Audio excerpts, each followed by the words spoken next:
സിനിമയിലെ character poster announce ചെയ്യണ പോലെയാണ് ഇ ഡി നാട്ടിൽ കയറി കളിക്കുന്നത്.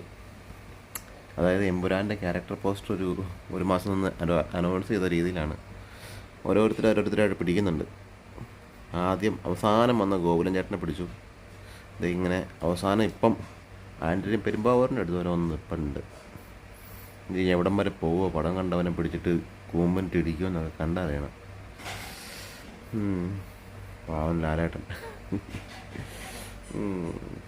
ഒരു കാലത്ത് ആ പാവം മനുഷ്യനെ സംഖ്യയായിട്ടെല്ലാവരും മുദ്ര കുത്തി. പിന്നെ ഇപ്പം നോക്കി എവിടെ വന്ന് നിൽക്കുന്നു. ഒരു സിനിമ കൊണ്ട് നാട്ടിലുണ്ടാകുന്ന പ്രശ്നങ്ങൾ, ഇത് സിനിമ കൊണ്ട് മാത്രമല്ല, ശബ്ദം പൊക്കാൻ പാടില്ല.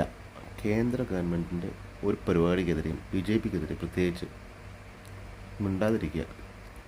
അവർ എന്നാ കൊള്ളരുതായ പത കാണിച്ചാൽ മിണ്ടാതിരുന്നോളുക. അല്ലെങ്കിൽ 8+8 16ൻ്റെ പണി എല്ലാവർക്കും കിട്ടും EDയുടെ രൂപത്തിൽ.